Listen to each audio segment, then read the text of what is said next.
야, 야.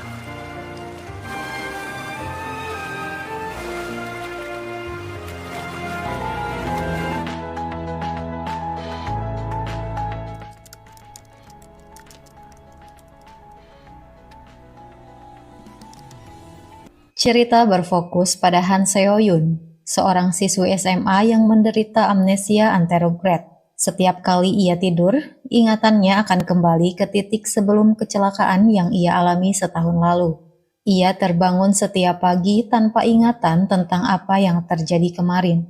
Untuk itu, ia selalu mengecek catatan dan jurnal saat bangun di pagi hari.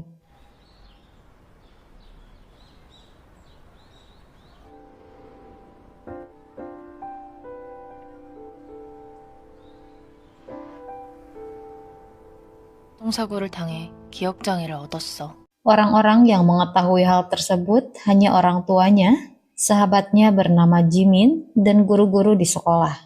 Suatu hari, salah satu murid di SMA yang sama bernama Kim Jae-won melihat Park Tae-hun yang baru saja keluar dari kelas setelah merundung teman sebangkunya bernama Dong-sik. Hal tersebut sudah sering terjadi hingga membuat Jae-won kesal. Terlebih, Dong-sik selalu membiarkan hal tersebut. Hari itu juga, Jae-won mendatangi dan memperingatkan Tae-hun. Tae-hun yang sempat melihat Seo-yun seketika menantang Jae-won untuk menyatakan cinta pada Seo-yun. Jika Seo-yun menerima cintanya, Tae-hun berjanji akan berhenti merundung Dong-sik. 동식아, 그럼 네가 해라. Keesokan harinya, Tae-hun kembali menemui Jae-won dan membahas mengenai tantangan yang ia berikan. Demi melindungi Dong-sik, Jae-won pun memberanikan diri menemui Seo-yun yang sedang duduk sendirian. Dan tanpa basa-basi, Jae-won mengajaknya berkencan. Seo-yun pun terkejut mendengar hal tersebut. 좋아. 사귀자. 그래. 그래. 끝나고 보자. 먼저 갈게. 왜지? 야. Setelah kelas berakhir, Seo-yun menemui Jae-won di kelasnya dan seketika memintanya menyerahkan ponsel untuk menuliskan nomor teleponnya. Seo-yun mengatakan bahwa dirinya kini menganggap Jae-won sebagai pacar karena Jae-won sudah mengajaknya berkencan.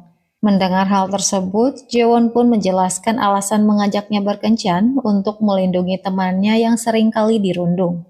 Seo-yun sendiri tidak mempermasalahkan alasan apapun. Ia mengatakan bahwa dirinya hanya ingin mencoba hal baru agar hidupnya tidak membosankan.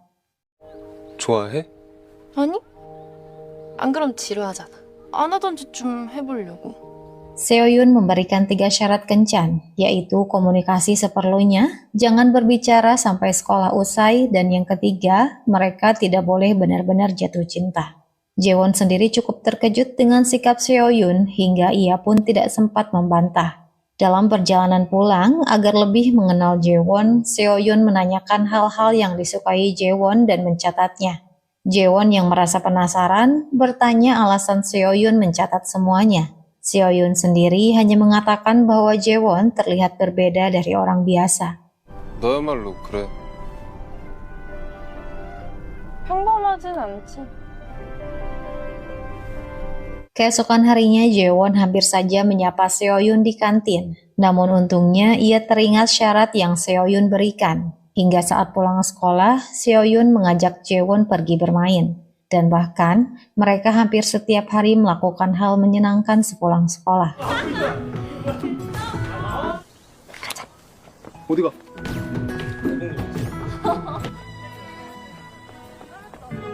물이 잘 나오고.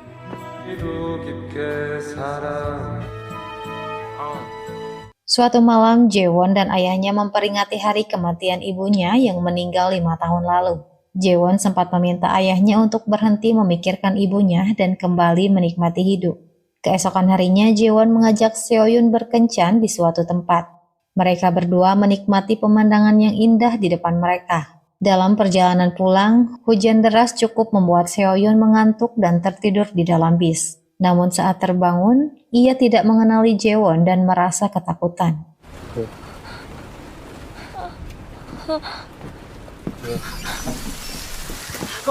잠깐만. 왜 그래? 어? 데이트 했잖아. 혜원이야. 김재원. Jaewon tidak mengerti dengan sikap Seo-yun yang tiba-tiba turun dari bis. Seo-yun mengatakan bahwa dirinya saat ini tidak mengingat apapun. Seketika ia berlari masuk ke dalam bis meninggalkan Jaewon yang masih tidak mengerti. Jaewon pun mengejar bis dengan sekencang-kencangnya, namun tiba-tiba dadanya merasa sakit. Sementara itu di dalam bis, Seo-yun menghubungi sahabatnya Jimin dan memberitahukan apa yang baru saja ia alami saat terbangun dari tidur. Dan tak lama ia pun membuka catatan di ponselnya. 어딘가 예민해 보이는 키 큰 남자애가 2학년 2반 김재원. 너 나랑 사귈래? 뭔가 새로운 일을 할 수 있지 않을까? 그 애와 사귀기로 했다. 정리할 시간이 필요하니까.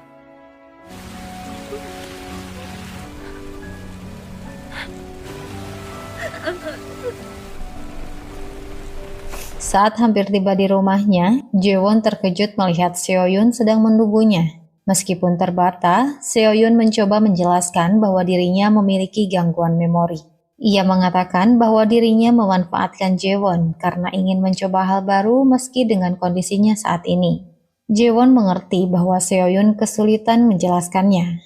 Ia pun mengatakan bahwa Seo-yun tidak perlu menjelaskannya untuk saat ini. 난 너랑 노는 게 재밌거든. 앞으로도 달라지지 않았으면 좋겠어. 너만 괜찮다고 하면. Jaewon mencari tahu mengenai gangguan amnesia anterograde. Dari informasi yang ia dapatkan, orang yang mengalami gangguan tersebut tidak bisa menyimpan ingatan baru akibat kerusakan hipokampus. Tak lama ia menemui Jimin yang sempat memberitahu keadaan Seo-yun malam itu. Jimin mengingatkan agar Jaewon menjaga rahasia mengenai kondisi Seo-yun, karena apapun yang terjadi, Seo-yun tidak akan mengingatnya. Jaewon mengatakan bahwa dirinya hanya ingin Seo-yun hanya mengisi jurnal dengan kenangan indah. Untuk itu, ia meminta Seo-yun tidak menuliskan keadaan kemarin. Ia tidak ingin Seo-yun merasa bersalah atau menghindarinya. 아니 뭔가 나한테 미안해한다든가. 책임하게 혼자 도망가지나 마. 너라면 이제 좀 믿을 수 있을 것 같아. Malam harinya, Jaewon memberitahu ayahnya bahwa ia sudah memiliki pacar. Mendengar hal tersebut, ayahnya terkejut dan seketika meledeknya. Namun Jaewon justru merasa senang. Hingga keesokan harinya, Jaewon mengajak Seo-yun ke pesisir pantai. Ia bertekad mengisi buku harian Seo-yun dengan kenangan yang indah. Mereka menghabiskan waktu dengan bersepeda di pinggir pantai Yosu dan melakukan hal-hal kecil yang manis. Jaewon ingin memastikan setiap malam, Seo-yun menulis kalimat, hari ini adalah hari yang paling bahagia bersama Jaewon. Meski Seo-yun memberikan syarat jangan jatuh cinta, namun Jaewon melanggarnya sepenuhnya.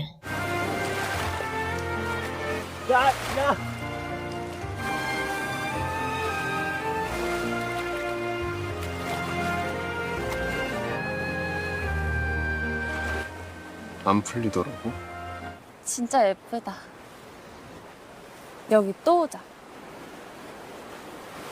Suatu hari, Jaewon mengajak Seo-yun ke studio kaca milik ayahnya untuk membuat prakarya bersama Jimin dan Taehoon yang kini memilih berteman dengan Jaewon. Saat melihat ayah Jaewon, Jimin baru menyadari bahwa ayah Jaewon adalah fotografer terkenal bernama Kim Sang-hyun. Ia merupakan salah satu fotografer favorit Jimin. 민이가 진짜 좋아하는 작가님인데. 아버지 그냥 팬 아니고 완전 팬이라고. 이 친구의 롤모델이신데. 그래, 고맙다. Keesokan harinya, Jimin memberitahu Jaewon bahwa orang tua Seo-yun mengabarkan mengenai Seo-yun yang belakangan ini seakan takut untuk tidur. Ia sendiri sudah bisa menduga alasannya. Semakin menjalani hari yang bahagia, Seo-yun semakin tidak ingin melupakannya. Jimin sendiri sering kali melihat Seo-yun yang berusaha menahan kantuk saat berada di sekolah.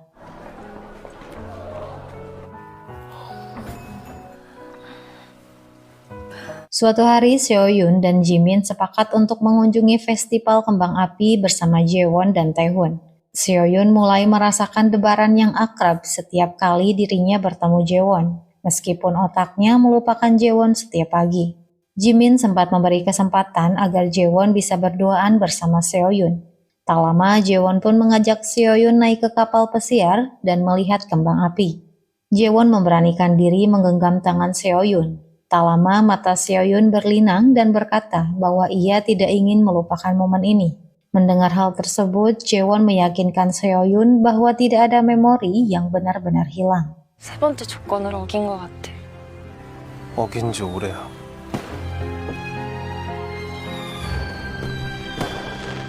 Suatu ketika, Jaewon menemui Jimin dan memberitahukan bahwa sebenarnya dirinya didiagnosis memiliki kondisi jantung lemah. Selama ini ia menjalani pemeriksaan rutin, namun belakangan ini kondisinya tiba-tiba memburuk. Ia menyadari bahwa waktunya tidak lama lagi. Karena sudah berjanji untuk membuat Seoyun bahagia setiap hari, Jaewon tidak ingin Seoyun bangun setiap pagi hanya untuk menangisi kematiannya. Ia ingin Seoyun bangun tanpa beban kehilangan. Untuk itu, ia meminta Jimin menghapus semua hal mengenai dirinya di jurnal Seoyun jika dirinya sudah tiada. 갑자기 쓰러질 수도 있잖아. 너 이상한 소리 할 거면 하지 마. 아무 일도 없을 거야. 괜찮을 거야. Suatu hari seperti biasa, Seoyun menunggu Jaewon di gerbang sekolah untuk pulang bersama-sama. Namun sampai sekolah sepi, Jaewon tidak kunjung datang. Seoyun pun akhirnya pulang seorang diri. Dalam perjalanan, Jimin menelponnya dan mengabarkan bahwa Jaewon telah meninggal dunia.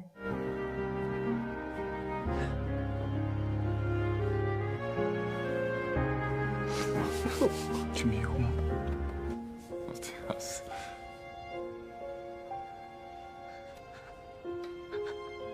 Jimin teringat permintaan terakhir Jaewon. Meskipun sempat ragu, namun Jimin memutuskan untuk diam-diam masuk ke kamar Seoyun untuk mengedit jurnalnya dan menghapus semua hal mengenai Jaewon. Orang tua Seoyun pun membantunya dengan mengganti ponsel Seoyun agar Seoyun tidak melihat foto-foto kenangannya bersama Jaewon. Jimin juga menyimpan semua benda yang berhubungan dengan Jaewon, termasuk sketsa wajah Jaewon yang selalu digambar oleh Seoyun. Namun hal tersebut seringkali membuat Jimin merasa bersalah pada Seoyun.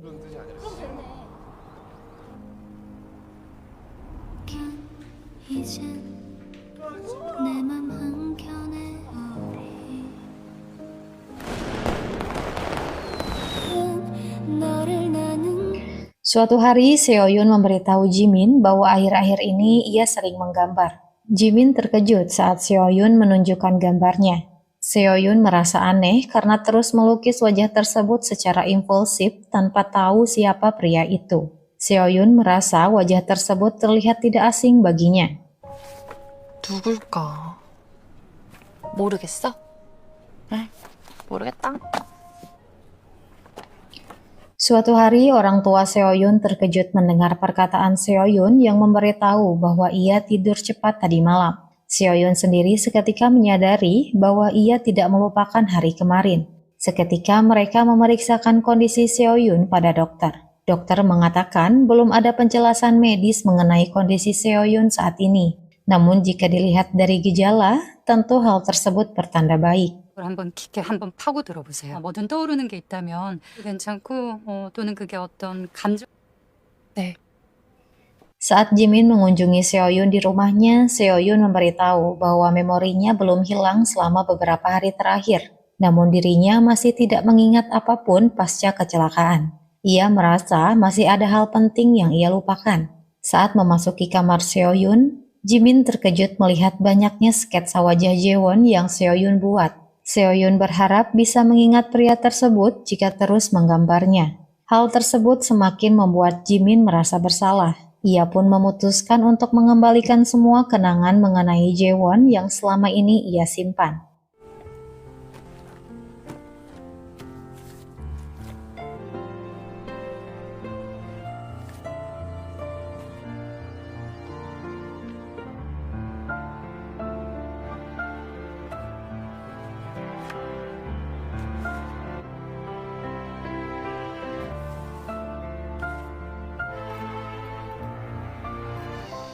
좋아, 사귀자. 어디 가는데?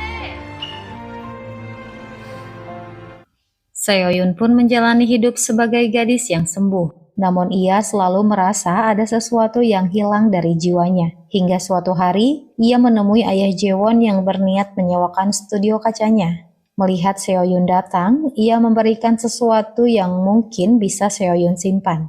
Ia merasa Jaewon ingin meninggalkan sebagian dirinya bersama Seoyun. Dan cerita pun berakhir. Film ini mengajarkan kita untuk menghargai setiap momen kecil dalam hidup, karena kita tidak pernah tahu momen mana yang akan menjadi yang terakhir.